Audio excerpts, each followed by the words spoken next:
নমস্কার, আপনারা দেখছেন আর প্লাস নিউজ আর বাংলা বলছেতে আমি সুজয় রয়েছি আপনাদের সঙ্গে। খুব গুরুত্বপূর্ণ একটি বিষয় নিয়ে আজকের বিশ্লেষণ বিতর্ক। তার কারণ সংবাদ মাধ্যম থেকে সংসদ কেউ নজরবন্দি প্রত্যেকেই রয়েছে এবং এই নজরবন্দির মূল কারণ এই মুহূর্তে সবথেকে চর্চিত পেগাসাস। এই পেগাসাসের নজরবন্দি অনেকেই শুধু নজরবন্দি নয়, আড়ি পাতা হয়েছে ফোনে। কাদের কাদের ফোনে আড়ি পাতা হয়েছে? কেন্দ্রীয় মন্ত্রী থেকে শুরু করে বিরোধী দলনেতা দলনেত্রী। আড়ি পাতা হয়েছে আমলাদের, আড়ি পাতা হয়েছে সংবাদ মাধ্যমের সাংবাদিকদের ফোনে, আড়ি পাতা হয়েছে আইনজীবীদের ফোনে, আড়ি পাতা হয়েছে সমাজকর্মীদের ফোনে। কেন আড়ি পাতার প্রয়োজন হলো? আমরা এই আড়ি পাতার প্রসঙ্গে জানি যে সাধারণত আমাদের দেশে নিরাপত্তার যে জায়গা রয়েছে, অর্থাৎ টেরোরিজম, এই ধরনের বিচ্ছিন্নতামূলক ঘটনা যারা ঘটিয়ে থাকেন তাদেরকে ধরার জন্য বিশেষ বিশেষ পারমিশন নিয়ে বিশেষ বিশেষ কারণে সরকার কখনো কখনো তদন্তের স্বার্থে বা নিরাপত্তার স্বার্থে, দেশের নিরাপত্তার স্বার্থে কখনো কখনো ফোনে আড়ি পাতা হয়। কিন্তু এই রকমভাবে আকছার আড়ি পাতায় কি গণতন্ত্র বিপন্ন হবে না? এই প্রশ্ন উঠছে আজ সংসদের মধ্যেও। আমরা সেই প্রশ্নের বিতর্ক বিশ্লেষণে যাব।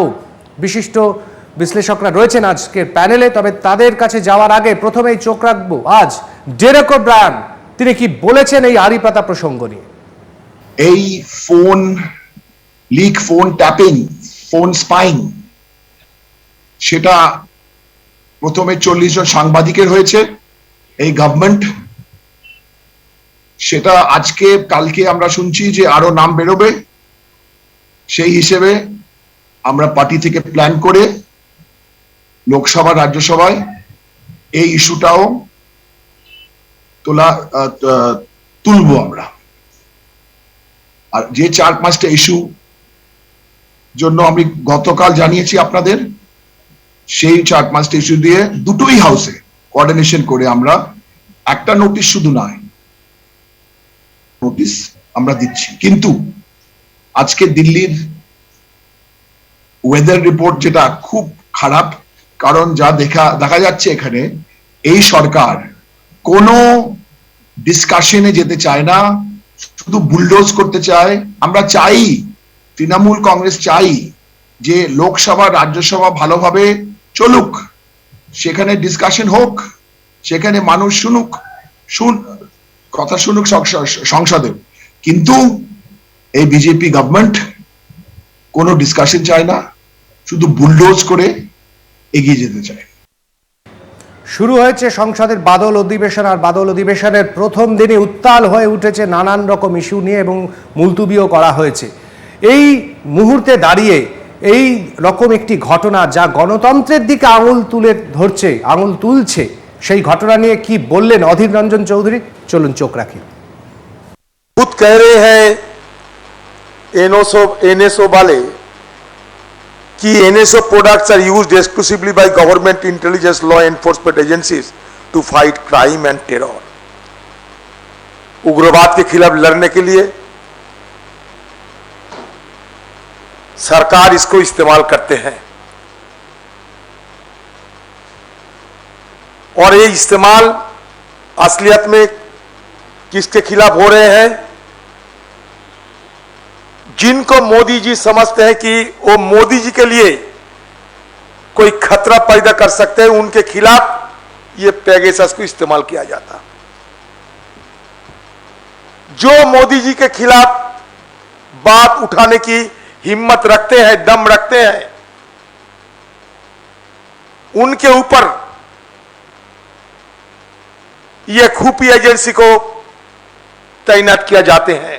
पार्टी की मांग यह है कि ये पेगासस को इस्तेमाल करने के लिए जिनको जिम्मेदारी लेना चाहिए, हमारे हिंदुस्तान के अभी की वो होम मिनिस्टर साहब अमित शाह जी, ये अमित शाह जी को इसी वक्त इस्तीफा देना चाहिए।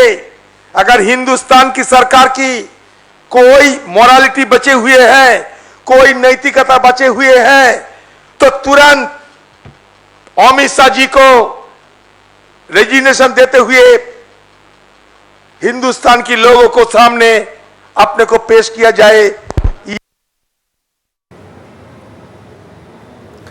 ইসরায়েলের একটি সংস্থা এনএসও এবং তারা বলছে স্পাইওয়্যার অর্থাৎ একটি বিশেষ ধরনের সফটওয়্যার যা মোবাইলের মধ্যে হোয়াটসঅ্যাপ অথবা ফোন কল বা ভিডিও কল নানান রকম মাধ্যমে পাঠানো যায়, আর একবার ক্লিক করলেই আপনার সমস্ত ফোনটি তাদের হাতের মুঠোয় চলে যাবে। অর্থাৎ আপনি সেই ফোন থেকে কোথায় কথা বলছেন, কার সঙ্গে কথা বলছেন, কি চ্যাট করছেন, এমনকি আপনার ফোনের যে ডিটেল অর্থাৎ তার মধ্যে যে ভিডিও, যে অডিও, যে ছবি, সমস্ত কিছুই তাদের নজরবন্দি হবে।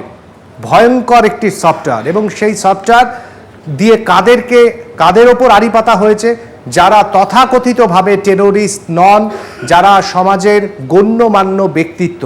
স্বভাবতই প্রশ্ন উঠছে যে এই ধরনের ঘটনা কিসের জন্য ঘটানো হচ্ছে। রয়েছেন প্যানেলে বিশিষ্ট লোকরা, তাদের সঙ্গে পরিচয় করব। রয়েছেন সাইবার বিশেষজ্ঞ অভিষেক মিত্র, আপনাকে স্বাগত জানাবো আর প্লাস নিউজে।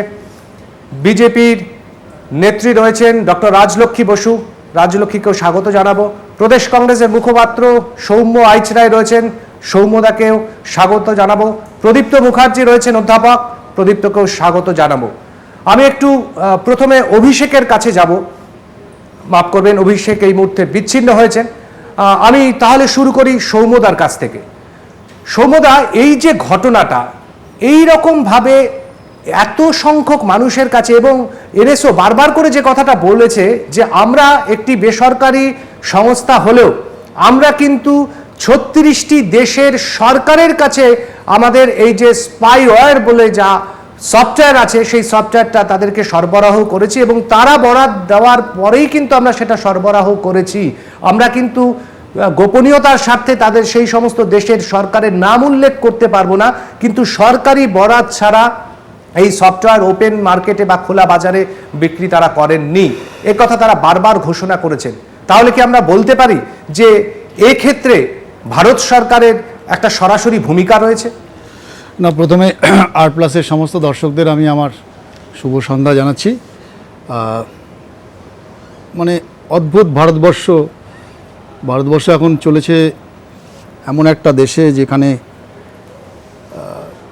ভাবতে হচ্ছে এখন মানুষের মূল্যবোধ, মানুষের রাইট, মানুষের সাংবিধানিক অধিকার, মানুষের বেঁচে থাকার অধিকার, মানুষের ফ্রিডম অফ এক্সপ্রেশন, গোপনীয়তা বা সংবিধান থাকবে কি থাকবে না। ভারত সরকার তো অস্বীকার করেনি যে স্পাইওয়্যারটা কিনেছেন কিনা বা তারা এনেছেন কিনা, ইসরায়েল থেকে এনেছেন। কিন্তু কথা হচ্ছে অস্বীকার না করলেও তারা যে কাজটা করছেন সেটা অত্যন্ত ভয়ঙ্কর। কি আপনি দেখবেন যে এনএসও বলছেন ল অ্যাবাইডিং, যে গভর্নমেন্টকে তারা দিয়েছে to find out the terror and terrorist activities. Very clear message 2019 সালের পরে এটা ভারতবর্ষে নিয়েছে। কিন্তু ব্যবহার হচ্ছে কোথায়? ব্যবহার হচ্ছে আপনার আমার ঘরে, যাকে পছন্দ হবে না তার বাড়িতে, তার ফোনে। সংবিধানে আপনি বলুন, এখানে ডিমার্কেট করার বিষয় আসছে। তার মানে বেছে বেছে ভারতীয় জনতা পার্টির বিরুদ্ধে যারা বিরোধী দলের লোকজন, সে যেই হতে পারে, তো তারা কি টেররিস্ট? প্রথম প্রশ্ন হচ্ছে তারা কি টেররিস্ট না টেরর অ্যাক্টিভিটির সাথে যুক্ত? এটা ভারতবর্ষের সরকারকে পরিষ্কার করতে হবে আগে, যে কেন সংবিধানের শপথ নেওয়া একটা সরকার সংবিধানকে তছনছ করে দিচ্ছে, সংবিধানকে হত্যা করছে। It is a clear cut day light murder of Indian democracy.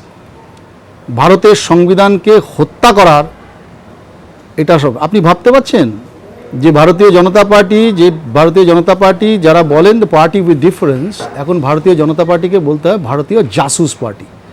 তারা জাসুসি করছে কার? ইন্ডিয়ান এক্সপ্রেস সংবাদ মাধ্যম, যে সংবাদপত্র স্বাধীনতার সময় ভারতবর্ষের স্বাধীনতা আন্দোলনের সমস্ত খবর, স্বাধীনতা সংগ্রামীদের কথা গৌরবান্বিত করত, আজকে ইন্ডিয়ান এক্সপ্রেসকে তারা তার সার্ভিলেন্সের মধ্যে আনছে। আমাদের ভারতবর্ষের সংবিধানটা কিভাবে তৈরি হয়েছে এবং ভারতবর্ষের সংবিধানটা কিভাবে রক্ষা হয়, আমরা তো ওয়েস্টমিনিস্টার সংবিধানকে কিছুটা হলেও ফলো করি। বিরোধীরা হচ্ছে সরকারের একটা অংশ, they are the part and parcel of the government. সেই জন্য বিরোধীদেরকে বা সাংসদদের বা বিরোধী দলকে কখনোই তারা সরকারের বাইরে ধরে না, মানে সরকারের কোনো কিছু মনোপুত না হলে তার এগেনস্টে স্পাইং করা। আপনি ভাবুন 40 জন সংবাদপত্রের মানুষের ফোনকে ট্যাপ করা হয়েছে, তার এন্টায়ার ডেটা, ইনক্লুডিং বিরোধী দলের রাহুল গান্ধী থেকে শুরু করে সমস্ত বিরোধী দল, যত বিরোধী দল আছে, শুধু কংগ্রেস নয় অন্যান্য বিরোধী দলের। তাহলে এটা কি দাঁড়াচ্ছে? হচ্ছে আপনি ভাবুন, সাংবিধানিক সংস্থা নির্বাচন কমিশন, লাভাসা, ইলেকশন কমিশন এর যে চিফ, সেই ইলেকশন কমিশনারের ফোনকেও ট্যাপ করা হয়েছে। কি জানতে চাইছেন আপনি? কি বলতে পারেন তার মানে কি এটা সরকারের নজরের বাইরে ছিল, বা সরকার করেনি, বা সরকার ইচ্ছে করে করেনি? সমস্ত ঘটনাটাই planted, deliberate attempt by the government of India. তার জন্য হোম মিনিস্টারের এর দায় এড়াতে পারেন না। হোম মিনিস্টারকে ইমিডিয়েটলি রেজিগনেশন দিয়ে বাড়ি চলে যাওয়া উচিত, ইমিডিয়েট, এবং পার্লামেন্টের স্টেটমেন্ট দেওয়া উচিত যে কেন তিনি এরকম করলেন। যে এতজন বিরোধী দলনেতা, এতজন সংবাদ মাধ্যম, এতজন নির্বাচন কমিশন, ইভেন এরা বলে রাষ্ট্রবাদী, এরা রাষ্ট্রবাদের নামে লজ্জা। ভারতের আর্মি জেনারেলের ফোন পর্যন্ত স্পাইং করেছে। আপনি লক্ষ্য করুন, আর্মি জেনারেল তাদের ফোন পর্যন্ত স্পাইং করছে। একেবারে সৌমদা, আমি আবার আসবো, খুব গুরুত্বপূর্ণ এই বিষয়। তবে এই মুহূর্তে আমাদের সঙ্গে বিশিষ্ট সাইবার বিশেষজ্ঞ রয়েছে অভিষেক মিত্র। আমি একটু অভিষেকের কাছে যাব, যে এই যে বিশেষ ধরনের যেটাকে স্পাইওয়্যার বলা হচ্ছে, এই ধরনের সফটওয়্যারগুলো কিভাবে এটা আমাদের মোবাইলে চলে আসে, বা আমরা এখান থেকে সচেতন কিভাবে হতে পারি?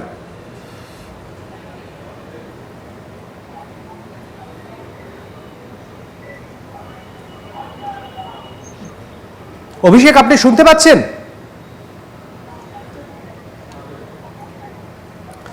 আপনার অডিও মিউট করা আছে সম্ভবত।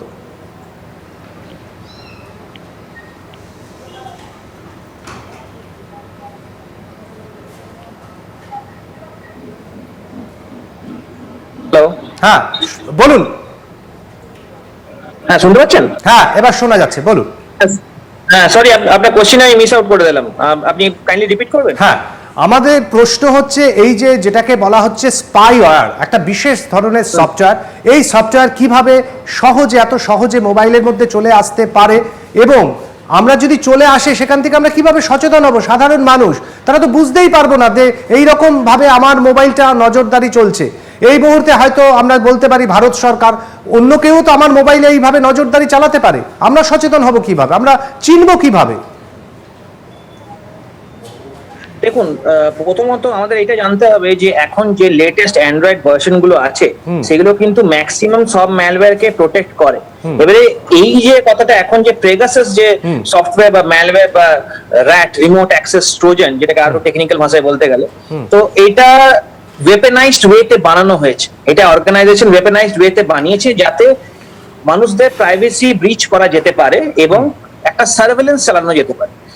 এইটা ইসরায়েলের কান্ট্রিতে এক্সিস্ট করছে এবং ওনারা বানিয়েছেন, যে ইনফ্রাস্ট্রাকচার ইনভেস্ট আছে সেটা এই সফটওয়্যারটা ডেভেলপ করার জন্য। এবার জানতে হবে আমাদেরকে যে এখন লেটেস্ট ভার্সনে হচ্ছে না, নর্মালি হয় না, ম্যাক্সিমাম কেসে এতটা ভালনারেবল থাকবে না, কিন্তু ওনারা কিভাবে পাচ্ছেন? আইওএস বা অ্যান্ড্রয়েডের ভার্সনের কিন্তু 2016-তে একটা ভালনারেবিলিটি বেরিয়েছিল, যেটাকে আমরা টেকনিক্যাল টার্মে বলি সিভিই, কমন ভালনারেবিলিটি এক্সপোজার 2016-এ, যেটা নাম্বার হচ্ছে 4586 আমার যতটা সম্ভব।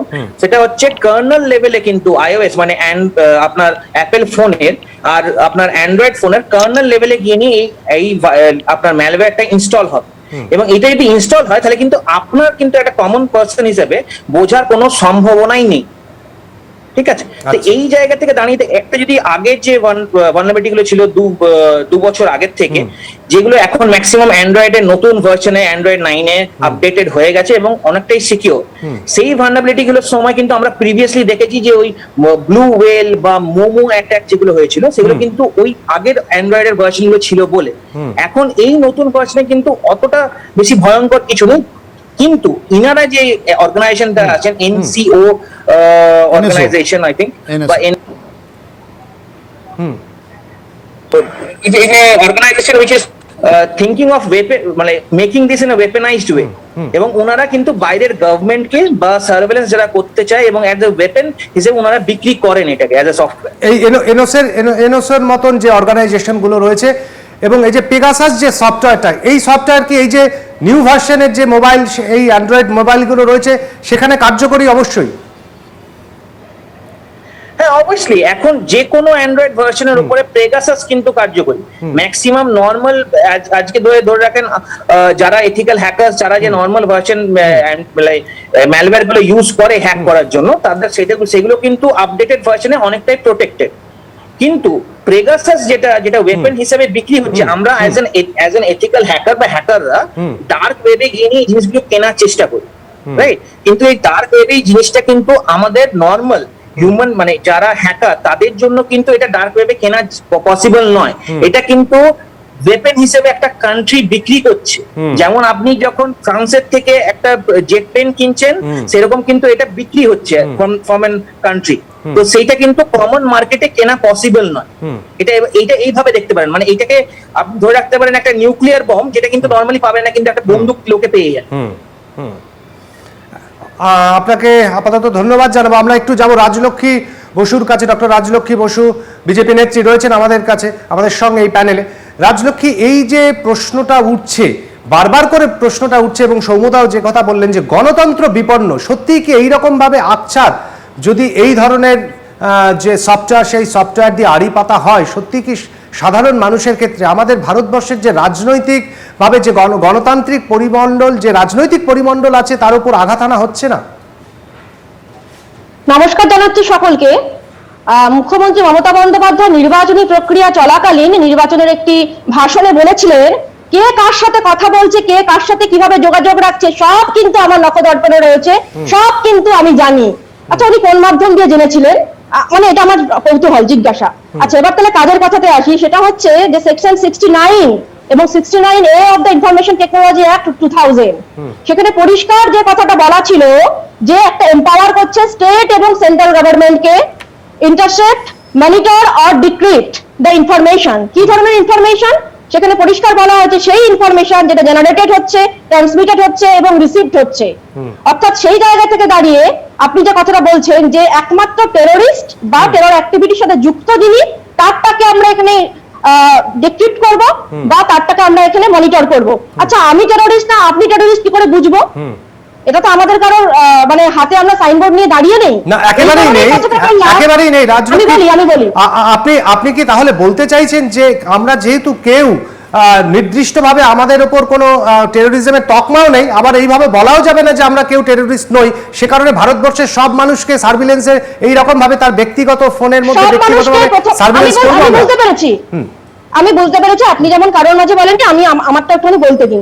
কেন কথাটা বললাম? যে তৃণমূল কংগ্রেস আজকে আবার সংসদ ভবনে গিয়ে হল্লা করে এসেছে, ওটা ওদের চিরাচরিত অভ্যাস। ওরা বিধানসভা ভাঙচুর করে, ওরা সংসদে গিয়ে কাগজ ছেড়ে স্পিকারের মুখের উপরে, ওটা ওদের চিরাচরিত অভ্যাস। তো আমার মনে পড়ছে 2015 সালের ইন্টেলিজেন্স ব্যুরোর একটি রিপোর্ট অনুযায়ী, একটি প্রাইম অফিস রিপোর্ট অনুযায়ী ধরা পড়েছিল একজন টিএমসি রাজ্যসভার সদস্যর নাম, তার নাম হচ্ছে আহমদ হাসান ইমরান। দেখা গেছিল তিনি বাংলাদেশের টেরোরিস্ট অ্যাক্টিভিটি করে শৌকত, তার সাথে তিনি 18 বার লিঙ্ক করেছেন এবং প্রায় 75 কোটি টাকা লেনদেন হয়েছিল। অর্থাৎ এই কারণেই বললাম, একটা মনিটরিং যখন চলছে, তো ঠাকুর ঘরে কি আমি তো কলা খাইনি, যদি আমার কোনো অসুবিধা না থাকে এবং অ্যাকর্ডিং টু দ্য অ্যাক্ট এটা কিন্তু কোনো ইলিগাল কাজ করা হচ্ছে না। নাম্বার 2, 2010-এ এই অ্যাক্টটাকে আবার মডিফাই করা হয়েছিল, তখন কিন্তু কংগ্রেস গভর্নমেন্ট ছিল, তখন ইউপিএ ছিল, তারা এটাকে কিন্তু মডিফাই করেনি। অথচ 2010-এ একটি অদ্ভুত ঘটনা ধরা পড়েছিল এবং ব্যাঙ্গালোর মিররে, এটা ব্যাঙ্গালোর মিররে 28 এপ্রিল প্রকাশিত হয়েছিল 2010-এ। দেখা গিয়েছিল সেই সময়তে এতটাই ল্যাক্সিটি, ওই গণতন্ত্রের নামে এতটাই ল্যাক্সিটি তখন কংগ্রেস গভর্নমেন্ট দেখিয়েছিল।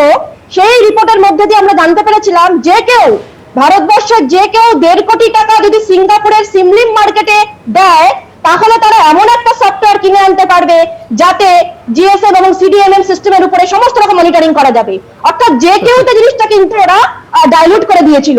তো সেই জায়গা থেকে দাঁড়িয়ে সেই যে কেউ থেকে জিনিসটা এখন রাষ্ট্রের ইন্টিগ্রিটি, রাষ্ট্রের সবিনারিটি, রাষ্ট্রের যেখানে আমাদের সিকিউরিটি জড়িয়ে আছে, সেই জায়গাতে আমরা কনসেন্ট্রেট করেছি। আরেকটা বিষয় এখানে মনে রাখতে হবে, এখানে সৌম্যদা খুব সুন্দর করে বললে ইন্ডিয়ান এক্সপ্রেসের কথা, তো আমার সেই মনে পড়ে গেল সেই ইতিহাসটা। ইন্ডিয়ান এক্সপ্রেসের সঞ্জয় সুরি দাও দাও করছে, শিখদেরকে জ্বালানো হচ্ছে, আর সঞ্জয় সুরি বসে বসে রিপোর্ট করছেন, আর পাশে দাঁড়িয়ে রয়েছেন কমলনাথ, সেই কমলনাথ যাকে দুবারে মুখ্যমন্ত্রী করা হয়েছিল। তাই তারা এখানে গণতন্ত্র রক্ষা করে সেটা খুব ভালোই বুঝতে পারছি। আচ্ছা, বেশ, আমি আবারও ফিরবো রাজলক্ষ্মী, আপনার কাছে ফিরবো, তবে তার আগে একটু প্রদীপ্তর কাছে যাই। প্রদীপ্ত, নিশ্চয়ই তোমার অনেক কিছু বলার তৈরি হয়েছে জায়গা। ধন্যবাদ রাজলক্ষ্মীকে, সবাইকে শুভ সন্ধ্যা। রাজলক্ষ্মী সুব্রমণিয়াম স্বামী যে অভিযোগটা করেছেন সেটা স্বীকার করে নিলেন। ঠাকুরগড়ে কে আমি তো কলা খাইনি, তাহলে সুব্রমণিয়াম স্বামী সেটা দিয়ে শুরু করেছিলেন আর কি। এখন প্রশ্ন হচ্ছে কে কাগজ ছড়ে, কে বিধানসভা ভাঙে, কে সেশন করতে চায় না, সেটা যদি আমরা প্রসিডিংস অফ দ্য পার্লামেন্ট দেখি তাহলে দেখতে পাবো যে কিভাবে স্বর্গীয় অরুণ জেটলি দিনের পর দিন সভা বানচাল করেছেন, বা কত সভা পার্লামেন্টে হয়েছে লাস্ট সরকারের সময়, সেটা আমরা পরিষ্কার দেখতে পাবো। এগুলো তথ্য পরিষ্কার। কিন্তু আমার অবাক লাগে যেটা, যে দেখুন সরকারের তরফ থেকে আমি বলবো রাজলক্ষ্মী এখানে আছে, ও কিন্তু স্বীকার করলো যে সরকার এটা করেছে। মানে যেখানে কেন্দ্রীয় সরকার এই তো বললে ভাই, তুমি আমাকে বলতে স্বীকার করলাম, আমি বললাম এটা অ্যাক্টের মধ্যে লেখা আছে, আমি বললাম এটা রুলসের মধ্যে লেখা আছে, তুমি বলে আমি বললাম রুলসের মধ্যে লেখা আছে। একবারও আচ্ছা ঠিক আছে, আচ্ছা রাজলক্ষ্মী, আমরা একটু প্রদীপ্তকে শুনে নিই। আমি স্বীকার করলাম, আমি বললাম অ্যাক্টের মধ্যে লেখা আছে। না না না না, ডোন্ট ডিস্টার্ব মাই স্টেটমেন্ট। না না, Don't disturb my statement. তোমার স্টেটমেন্ট একটু শুনে নাও। Don't disturb my statement. Challenge repeat টেলিকাস্টে যে এই কথাটা বললা যে সরকার এগ্রি করে যাচ্ছে কন্টিনিউ। তুমি একটু শুনো। চ্যালেঞ্জ দাও না। রাজলক্ষ্মী, আমরা ফিরবো আবার, একটু প্রদীপ্তকে শুনে নিই, ওর যুক্তিটাকে একটু শুনে নিই। এতটা প্রেশার নিও না, তুমি শুনে নেবে, নিশ্চয়ই তো রিপিট টেলিকাস্ট হবে। এখন মুশকিল হচ্ছে যেটা, যে গভর্নমেন্ট গতকাল যে নোটিফিকেশনটা জারি করলো, বা যেটা একটা সাধারণের জন্য জারি করলো, যে গভর্নমেন্ট প্রাইভেসি নিয়ে ভীষণ চিন্তিত এবং গভর্নমেন্ট সেটা প্রোটেক্ট করতে ভীষণ গুরুত্ব দিয়ে ভাবছে। এখন এই ধরনের তথ্য যখন সরকারের তরফ থেকে দেওয়া হচ্ছে জনমানসে, এ ধরনের একটা প্রচার করার চেষ্টা করা হচ্ছে, তাহলে কোথাও গিয়ে এটা সত্যি যে না পেগাসাস আড়ি পেতেছে, গভর্নমেন্ট করেনি, কিন্তু পেগাসাস বলছে যে না আমরা গভর্নমেন্টের ভেটেড ইয়ে ছাড়া এটা করতে পারি না, একদম ভেটেড থাকবে, গভর্নমেন্টের ভেটেড অর্ডার থাকবে, তবে ছাড়া করতে পারি না। এর এগেনস্টে যখন কোনো বক্তব্য দিতে হয় তখন কিন্তু সরকারকে নির্দিষ্ট তথ্য প্রমাণ সামনে আনতে হয়। তাহলে কি আমি এটা বলবো যে সুব্রমণিয়াম স্বামী বিজেপির যিনি সাংসদ, তিনি যখন এই ধরনের অভিযোগ করছেন, তিনি তৃণমূল সরকারের হয়ে কথা বলছেন নাকি তিনি কংগ্রেসের হয়ে কথা বলছেন? প্রশ্নগুলো এখান থেকে আসে। প্রশ্নগুলো আসে যে পেগাসাসের মতন একটা জায়গা, মুখ্যমন্ত্রী কি বলেছিলেন, কোন জায়গা থেকে বলেছিলেন, এটা যদি রাজলক্ষ্মী আজকে স্বীকার করে, তাহলে রাজলক্ষ্মী এটাও স্বীকার করবে যে তিনি বলেছিলেন যে আমার ফোনও আড়ি পাতা হয়েছে, এবং অমিত মালব্য যে অডিও কলটা বাজারে ছেড়েছিলেন সেটাও কিন্তু আমরা আজকের দিনে সন্দেহের জায়গাটা যেটা তৈরি হয়েছিল সেটা সত্যি প্রমাণের দিকে যাচ্ছে। তাহলে কোথাও গিয়ে রাজলক্ষ্মী সহ বিজেপির নেতা মন্ত্রীরা এটা স্বীকার করে নিচ্ছেন যে আড়ি পাতা চলছে, এবং সেই আড়ি পাতাটাকে আজকে গণতন্ত্রের নামে কিংবা সুরক্ষার নামে কিংবা আমি টেরোরিস্ট হতে পারি এই সন্দেহে মানুষের ওপর চাপিয়ে দেওয়া হচ্ছে। ফলে আমরা যে আন্ডার মানে কঠোর সার্ভেলিয়েন্সের মধ্যে রয়েছি, স্ট্রিক্ট সার্ভেলিয়েন্সের মধ্যে রয়েছি, এটা কোথাও গিয়ে বারংবার প্রমাণ হচ্ছে। যে হিউম্যান ডিগনিটির ওপর আমরা কথা বলি, সেই ডিগনিটিটা যেটা কনস্টিটিউশনে লেখা রয়েছে, সেখানেই integrity and unity of the নেশনও লেখা রয়েছে, সেইখানেই কিন্তু একটা ডিভিশনের প্রক্রিয়া চলছে, যেখানে ইন্টিগ্রিটিটাকে ভেঙে ইউনিটি আর একটা যে আমাদের ডিগনিটি সেটাকে নতুন করে আমাদের সামনে তুলে ধরবে। ফলে এটা কনস্পিরেসি, এবং এই কনস্পিরেসি আগামী ভবিষ্যতে নিশ্চয়ই জনগণের সামনে আসবে।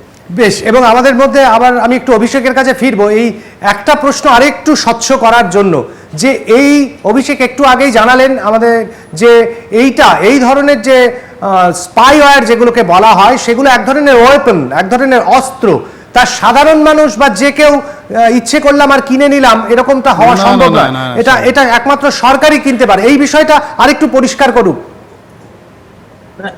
দেখুন, স্পাইওয়্যার যে কেউ নিজে বানাতেও পারে, বিক্রিও করতে পারে, কেনাও যেতে পারে। আপনি যদি গিটহাবে যান GitHub হচ্ছে একটা রিপোজিটরি যেখানে কিনা ওপেন সোর্স যারা বানিয়েছে বিভিন্ন পেলোড মানে হ্যাকিং করার জন্য জিনিসপত্র, নর্মাল গুগলে গিটহাবে গিয়ে নিয়ে আপনি সেইগুলো নিতে পারেন, ফ্রিলি ওপেন সোর্স আছে, ঠিক আছে, সেগুলো ইউজ করতে পারেন। সেরকম অনেক ছোট ছোট জিনিস আছে, যেমন ধরে রাখুন আপনার ক্যামেরাটা আমি হ্যাক করতে চাই, ঠিক আছে, আমি গিটহাবে গেলাম, সেই চিজ বলে একটা লিঙ্ক আছে, সেখানে আমি এটাকে ইনস্টল করলাম, ঠিক আছে, ওপেন সোর্স থেকে ইনস্টল করে নিয়ে আমি সেটা কালি দিয়ে আপনাকে আমি একটা লিঙ্ক পাঠালাম, সেই লিঙ্কটা আপনি ক্লিক করলেন, আপনার ক্যামেরাটা, ফ্রন্ট ক্যামেরাটা আমার কাছে কন্টিনিউয়াসলি ভিজিবল হয়ে গেল, ঠিক আছে। এই জায়গাতে দাঁড়িয়ে কিন্তু এইটা পর্যন্ত সম্ভব, কারণ ওটা ব্রাউজারটাকে হ্যাক করছে, আপনার ফোনটাকে না, ঠিক আছে। তো এই এতগুলো জিনিস, আপনার কল লগ, আপনার SMS, আপনার যা আপনার ইমেল অ্যাকাউন্টসে যা হচ্ছে, প্রিভিলেজেস মানে আরো একটু বেশি প্রিভিলেজ পেয়েছে, যেমন হচ্ছে আপনার হোয়াটসঅ্যাপের ডেটা, ঠিক আছে, সার্ভেলেন্স করা যাবে যদি ইন্ডিভিজুয়াল ফোনে ঢুকে থাকে পেগাসাস। এতগুলো জিনিস একসাথে একটা নিউক্লিয়ার বমের মতো ধরে রাখুন, সেটা কিন্তু মার্কেটে অ্যাভেলেবেল সব জায়গায় ঘুরে বেড়াচ্ছে তা নয়, মানে আমরা এইটুকুনি বুঝতে পেরেছি। অভিষেক বাবু, আপনি খালি একটা জিনিস আমাদের কাছে পরিষ্কার করুন, এই যে পেগাসাসের মতন যে সফটওয়্যারগুলো রয়েছে, এই ধরনের যে সফটওয়্যার, সেই সফটওয়্যার কি সরকার ছাড়া ব্যক্তিগতভাবে বা কোনো একটি সংস্থা বা কোনো একটি রাজনৈতিক দল কিনে নিতে পারে? যে কেউ কিনতে পারে, এটা তো একটা ওয়েপেন, এটা তো বিক্রি হচ্ছে, যে কেউ কিনতে পারে, কিন্তু এটা সেইভাবে সেই জায়গা দিয়ে সেই চ্যানেল দিয়ে পৌঁছানো এবং জিনিসটাকে নেওয়া একটা দুর্লভ ব্যাপার, ইন দ্য সেন্স যে শুধু কানেকশন যাদের আছে তারা করছে। ধরো এখন গভর্নমেন্ট চাইছে, এটা গভর্নমেন্ট বেসিক্যালি এটা সার্ভেলেন্স হিসেবে ইসরায়েলে ইউজ হয়েছে, এবং এইটা 2016-তে বেরিয়েছে পেগাসাস, এটা আজকে বেরিয়ে গেছে তা নয়, 2016 থেকে আছে, এবং তারপরে এটা আরো ভাবে উন্নত হয়েছে। আজকে আগে 2016 যখন মোবাইল থাকতো, নর্মাল অ্যান্ড্রয়েড ভার্সনটা 2016-তে আই থিঙ্ক 7 বা 8 ছিল, তখন কিন্তু খানিকগুলো জিনিস ভালনারেবিলিটি, এই এত প্রকারের জিপিএস লোকেশন, SMS, এগুলো শুধু আমরা করতে পারতাম। যেমন ধরে রাখুন একটা সফটওয়্যার ছিল লেমন, L3MON, তো ওই সফটওয়্যারটা দিয়ে, ওই অ্যাপ্লিকেশনটা দিয়ে আমরা ইউজ করতে পারি। কিন্তু এখন যখন ভার্সনটা আপডেটেড হয়েছে, এগুলো কিন্তু আমরা ইউজ করতে পারছি না, মানে ব্ল্যাক হ্যাট হ্যাকাররাও পাচ্ছে না, আমরা age N ethical hacker permission নিয়েও পাচ্ছি, ঠিক আছে।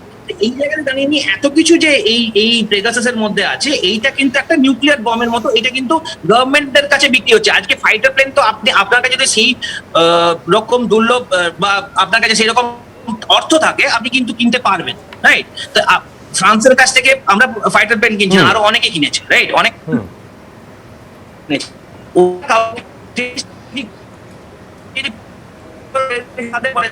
আজকে পেগাসাসের জন্য মারাও গেছিল কিছু আগে, ঠিক আছে, সেই সময় কিন্তু পেগাসাস দিয়েই ওনাকে মনিটর করাও হয়েছে। বেশ, আমরা রয়েছি অত্যন্ত গুরুত্বপূর্ণ একটি আলোচনায়, এবং থাকবো আরও বেশ কিছুটা সময় থাকবো, কারণ এই যে প্রথম অধ্যায়ের আলোচনা, সেই অধ্যায়ের আলোচনা থেকে কিন্তু বেশ গুরুত্বপূর্ণ কয়েকটি প্রশ্ন আমাদের সামনে উঠে এসছে, এবং সেই প্রশ্নগুলো নিয়ে আমরা আবারও ফিরবো প্যানেলে। তবে এখন সময় একটা ছোট্ট বিরতির, ফিরে আসছি বিরতির পর, সঙ্গে থাকবেন।